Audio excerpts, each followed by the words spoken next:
Kylian Mbappé. Ce nom, on l'entend partout. Sur tous les terrains de foot du monde, c'est devenu un synonyme de vitesse, de talent, de réussite. Mais voilà, derrière cette icône mondiale, il y a une histoire bien plus riche, bien plus profonde. Une histoire qui est littéralement inscrite dans son nom de famille. C'est vrai, on a l'impression de tout savoir de lui. Ses buts, ses contrats, ses records. Mais la vraie saga, celle qui a commencé bien avant lui, sur plusieurs générations, elle reste souvent dans l'ombre. Alors préparez-vous, parce qu'on va découvrir la richesse incroyable qui se cache derrière ce patronyme. Et voilà, ça commence ici. Le premier indice, Mbappé Lotin. Ce deuxième nom, Lotin, qu'on n'entend presque jamais, il est souvent éclipsé par la lumière du premier. Et pourtant, c'est la clé pour comprendre un héritage double. Un héritage qui nous emmène très très loin des stades européens. Bon, alors, allons-y, on plonge dedans. Pour remonter le fil de cette histoire, il faut d'abord jouer un peu les linguistes. On va décortiquer ce nom pour voir tous les secrets qu'il renferme. Dès le début du nom, on a une sorte de balise identitaire qui est fascinante. Ce Mbé, ce n'est pas juste deux lettres au hasard, non. C'est une signature phonétique qui ancre tout de suite la personne au Cameroun, dans la région du littoral. Ça ne veut pas dire fils d'eux, attention, mais ça fonctionne comme un marqueur, un signe d'appartenance à un peuple, à une lignée bien précise. Et puis, il y a Lotin. Et ça, ce n'est vraiment pas un nom anodin. Chez le peuple Sawa, il est extrêmement prestigieux. Il fait tout de suite penser à Eboa Lotin, qui est une véritable légende, le père du Makossa moderne. Porter ce nom, c'est s'inscrire dans une sorte de noblesse, une noblesse artistique et intellectuelle. Mais alors pourquoi est-ce que Latine a presque disparu de la circulation ? En fait, c'est un phénomène assez courant qu'on pourrait appeler un élagage de noms. Pour s'adapter à la scène mondiale, aux normes administratives françaises, un nom plus court, plus percutant, c'est simplement plus efficace. On peut dire que Mbappé Latine, c'est l'héritage, et Mbappa, c'est devenu la marque. Maintenant qu'on a un peu décodé le nom, suivons-le jusqu'à sa source. L'histoire d'Mbappé, elle ne commence pas sur un continent, mais sur une petite île. Une île chargée de mythes et d'histoires.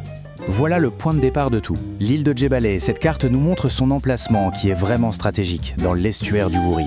Ce n'est pas juste un lieu de naissance, c'est le véritable centre spirituel et historique du clan. Djebalé est habité par le peuple Sawa. Et Sawa, ça veut dire littéralement le peuple de l'eau.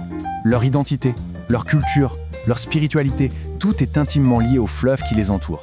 Pour eux, l'eau n'est pas juste un élément, c'est le fondement de leur monde. Cette illustration le montre très bien. L'identité Sawa, c'est un véritable écosystème. La famille Mbappé, elle est au cœur d'un réseau complexe qui relie la géographie, l'île de Djebalé, et la spiritualité, avec les fameux Miengu, les esprits de l'eau, qui sont là pour protéger la communauté. Tout est lié. Allez, on avance vers un moment charnière de l'histoire. Le nom Mbappé ne va plus seulement se transmettre oralement. Il va entrer dans l'histoire écrite, et ce au cœur d'un conflit colonial particulièrement violent et complexe. Imaginez la scène. On est en 1884. Les Allemands arrivent pour imposer leur protectorat. Le 12 juillet, certains chefs locaux signent un traité. Mais tout le monde n'est pas d'accord. À peine 3 jours plus tard, le 15, les chefs de Djebalé signent le propre accord. Et en décembre, la situation explose. La marine allemande bombarde le village d'un chef qui refuse de se soumettre. Et c'est là que l'histoire devient absolument fascinante. Parce qu'à ce moment précis, des hommes qui portent le nom de Mbappé se retrouvent des deux côtés de l'histoire. D'un côté, celui de la résistance armée, et de l'autre, celui de la négociation diplomatique. D'un côté, il y a donc la résistance, incarnée par un homme, Kouma Mbappé. C'est le chef qui dit non, qui refuse de se soumettre. En représailles, les Allemands bombardent son village et ils pigent son bien le plus précieux, le tanguay, la proue sculptée de sa pirogue, qui est un véritable sceptre de pouvoir. Et de l'autre côté, sur l'île de Djebalé, les ancêtres de Kylian, eux, choisissent une autre voie. Ils signent un traité séparé. Ils optent pour une stratégie pragmatique de survie, d'intégration dans ce nouvel ordre colonial. C'est le même nom, mais deux stratégies totalement différentes pour affronter l'histoire. Faisons maintenant un bond dans le temps, jusqu'au XXe siècle. Le nom Mbappé va prendre une toute nouvelle dimension. Cette fois, elle ne sera plus politique, mais sportive et symbolique, portée par une autre figure légendaire. Avant Kylian, il y avait Samuel Mbappé l'épée. Alors tout de suite, mettons fin à une rumeur qui a la vie dure. Non, Kylian n'est pas son petit-fils. Il n'y a aucun lien de parenté direct entre eux. Mais le lien symbolique, lui, il est extrêmement puissant. Et cette comparaison, elle est vraiment parlante. À gauche, Samuel, surnommé le Maréchal, une légende locale, capitaine du Cameroun qui a refusé de jouer en Europe par patriotisme et qui est mort dans la pauvreté. Et à droite, Kylian, le prodige, l'icône mondiale qui a conquis l'Europe et atteint des sommets de prospérité. Deux destins complètement opposés sous le même nom légendaire. Ce qui nous amène à l'ère contemporaine. L'histoire de ce nom a voyagé, de l'Afrique jusqu'à l'Europe. Et maintenant, il est temps pour lui de faire le chemin du retour. L'histoire de la migration de la famille est très importante. Wilfried, le père de Kylian, n'est pas arrivé en France dans la précarité. Loin de là. Ses parents étaient des cadres. C'est ce qu'on appelle une migration avec un fort capital intellectuel, loin des clichés habituels. Une migration basée sur une exigence de réussite. On peut donc voir tout ce parcours comme une boucle parfaite. Ça commence avec les racines à Djebbalé, puis la migration qui permet au talent d'éclore en France, ensuite la consécration mondiale, et enfin le retour aux sources pour boucler la boucle.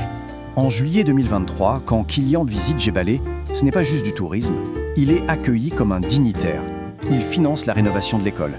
En fait, il ne fait pas que visiter, il endosse le rôle social du chef traditionnel, celui qui redistribue la richesse et qui prend soin de sa communauté. Donc, pour résumer, le nom Mbappé, c'est bien plus qu'un simple nom de famille. C'est un point d'ancrage géographique, l'île de Djebbalé. C'est la mémoire d'un dilemme historique, entre résistance et diplomatie. C'est un héritage d'excellence, dans le sport comme dans la musique. Et c'est finalement l'histoire d'une migration réussie et d'un retour aux sources triomphal. Finalement, la question qu'on peut se poser est la suivante. Est-ce que ce nom est une encre qui le relie à l'histoire complexe de ses ancêtres, ou est-ce que c'est un passeport qui lui a ouvert les portes du monde entier? Eh bien, en regardant son parcours, la réponse c'est peut-être que pour lui, c'est les deux à la fois. Un héritage qui nourrit un destin devenu universel.